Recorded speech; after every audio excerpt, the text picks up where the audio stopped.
So welcome everybody, unit number 3 of supplier chain management. So today we're going to be talking about supplier relationships and partnering. Very interesting unit because in this one we talk about how buyers and suppliers must be working together and the terms in which they are going to be working together, whether it's going to be a one time or a short term, or it's going to be a longer term and more meaningful one. So let's look at first that SRM definition. So in this case, we have that is the integration of the organizations. In this case, we're also looking for greater value for the money for the customer. So in this case, we have when we have a supplier that has good quality, that can supply on time, that can supply under the terms that they agree in the beginning. That means that we can rely on the supplier. As a manufacturer, we can rely on the supplier, and that means that in the long term, the customers will continue to buy our products because they are of constant quality, right? So that serves the strategic objectives of both. If the supplier constantly supplies to us and we're constantly purchasing from them, that means profit for each one of us. They build a reputation also as a supplier because in the end they can go to other companies, offer their supplies and say, look, I'm working for company A and they are always satisfied with my supplies. And the same company that is manufacturing says that, well, I have very good products. And then of course the consumers are always benefiting or praising my product, right? So in this case, we can see here that serves a long-term strategy, secures the mutual benefits, but of course requires focus from both. We need to be open in the relationship. We need to inform of everything. Okay, very good. So now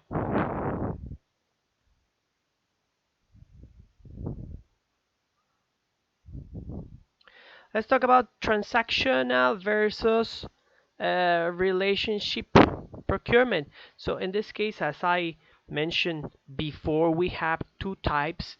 We have transactional, which is just for shorter projects, or we're talking about the relationship, which is gonna be looking at longer relationship. In this case, for example, we can see as we're gonna talk about this. Sorry, but I'm trying to point out here on the screen for you. So in this case, like I said, we looking at the short term, right? In this case, we don't look for closeness. We just talk mostly on this one. We're talking mostly, I need something out of you in a short term supply. That's it. And then after we finish this project or after we finish this collaboration, then the relationship is over. But then we have on the other hand the relationship, which ultimately we are looking for all the time, right? Because in this case, when we have a stronger relationship, we can always improve the price, the quality, the delivery, and other factors can help us to have a quality in the long term, and that's ultimately what we want, like I mentioned in the previous slide, right? Very good. So now let's talk about the different stages of the collaborative relationship. So in this case, we have, first of all, we need to generate the awareness, right? So what is the awareness? In this case, we need to understand why we need to develop a relationship with a certain supplier. We need to make sure that we're looking for a short term or a long term, right? Then secondly, I mean, when we know that we need a certain supplier, we need to look at knowledge, which is whether we have any good opportunities, whether there's a market that we need to exploit and we need a certain supplies from a certain supplier. So we're going to be looking at that. Third, we're going to be looking at the internal assessment. What can we offer, or what do we need? Let's say, for example, my company doesn't have the capabilities to produce a certain component of, let's say, for example, especially in cars manufacturing, we can see these. They don't have the expertise or knowledge in many of the components of a car. So in this case, I can say, well, I have the ability to build it or not. I don't have it, then I have to make sure that I find a supplier, and I need to make sure that it's not too expensive, otherwise my costs will be increased, right? Then, and that leads to the following point, which is the partner selection. Who you're gonna marry with, or who you're gonna date first, and then whether you're gonna marry them or not. So you have to make sure that you identify who your suppliers are. Usually we have, well, not usually, we have, sometimes we have one supplier, and that means they control the market, and there's no way they control the prices, the market, the supply, the quality, everything. Or sometimes we have a list of suppliers which we can choose from. In this case, we're going to evaluate them, what are the best features, the pros and cons, and decide. And finally, we'll have the selection of appropriate partners.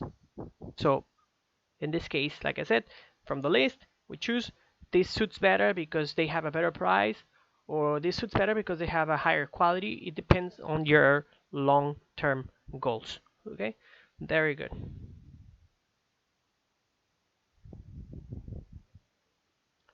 Now, when we're talking about the relationship formation, it is just a simple process. I don't want you to focus too much on this slide. In this case, we have the actions, episodes, sequences, and relationships. So pretty much is when we start just to talk, we have a couple of interactions, then that leads to episodes, which is longer interactions, longer processes, more complex processes, sequences, which that leads to maybe years of working together in their relationships. When we know that this is a long-term relationship, so we have to engage on it, we need to share information, we need to make sure that the supply is working appropriately, and that builds a partner base. So in this case, we can see a partner base means we have a couple of suppliers. They have different functions, they have different ways to be managed, and so we need to look at that. Okay, very good. Now let's look at reasons for termination. So in this case, we don't have to say that every time that the relationship is over is because it was a bad experience. Sometimes there's changes in the business direction. I don't manufacture the same way that I was manufacturing before, either because I changed the volume, I changed the components, or I improved the components, or I came with innovations that no longer serve me, which also goes into product obsolescence. Also, the supplier is not that good. Let me point out that for you, right? Supplier is not good. They are not meeting the service levels. Either they are late, the quality is bad, etc.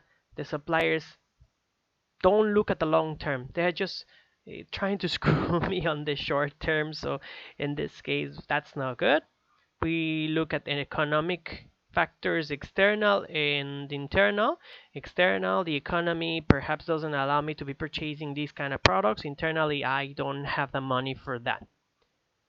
Mergers and acquisitions. I acquired a company, or I merge with another company that already manufactures the supplies that I need, but I don't need a supplier anymore, so I can replace you because now I'm vertically integrated and someone is producing it for me.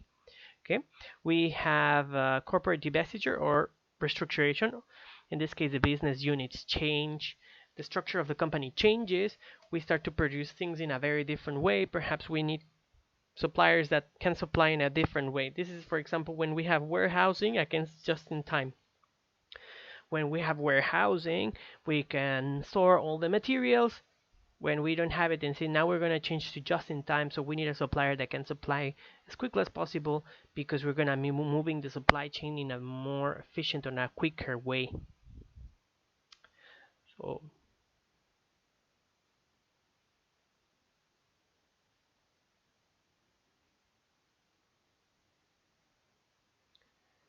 now, when we look at the terminations, we have to be very careful. Sometimes there's too many implications. When we develop a relationship, we have many implications in terms of confidentiality.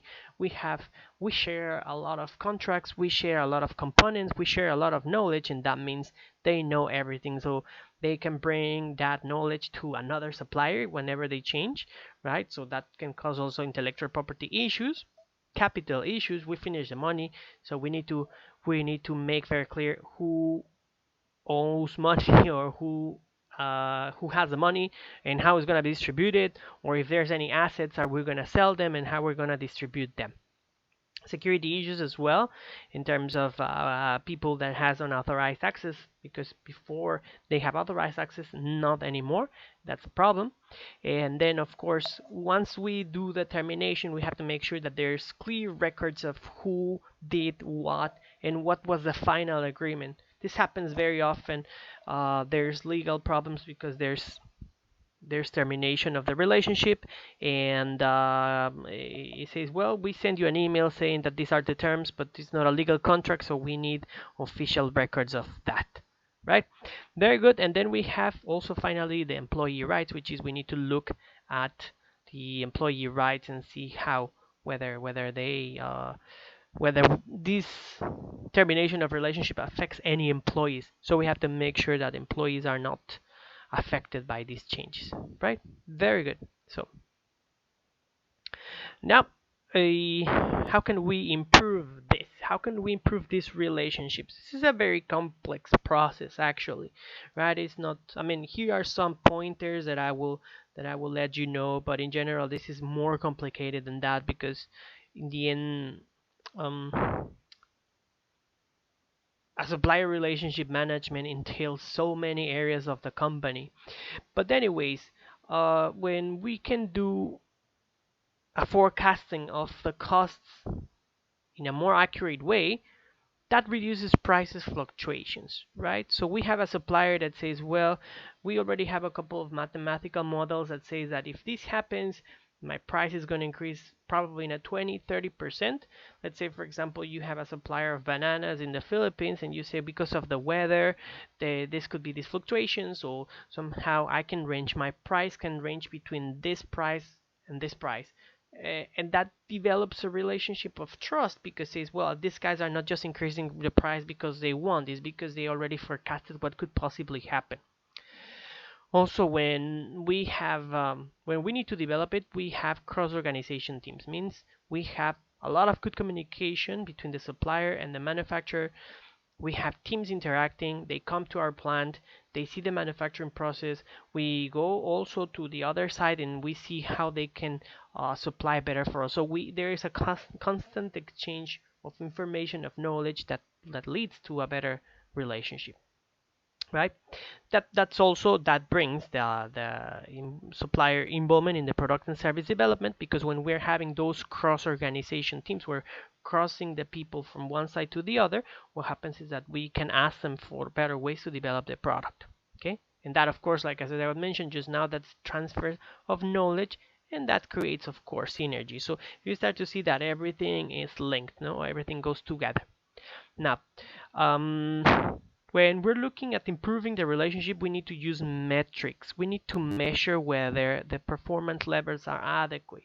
If the performance levels are not adequate, that means that perhaps in terms of the financials, things are not going well. In terms of performance, out of 10 deliveries, 8 were late, or the change of the cost of the supply change over time. So we need to check that. And lastly, we need to risk management risk. We have to see what are the risks, possible risks, mitigate them, and we work that with the supplier. What happens if you cannot supply? Well, I have plan B, we have another plant, like I was telling you just now, for example, the supplier of bananas in the Philippines. Well, I have another supplier in maybe in Costa Rica, in Central America, and I can somehow make up for those losses if my Philippines plant cannot do it. And that's risk management. That means I will not be uh, left out without supplies, right? And of course, finally, the access to and speed of innovation. Whether we can use technology to improve that relationship. We're using a lot of ECRM, the customer relationship management, which is that software that helps us to view all what the supplier has, their operations, in a more virtual way. We don't have to do any more of those visits that I was mentioning to you right now. We just simply go and we check out through the system what is going in throughout their operations. Very good. So with that, uh, we're done for today. Today I give you useless fact. You go and discover it on your own, Have fun with it. Okay, good, very good. That's all for today, and I appreciate your viewing this video. If you have any questions, make sure you post them or send them to me, or else wait for a live session and ask me about it. Thank you so much, and I'll see you soon.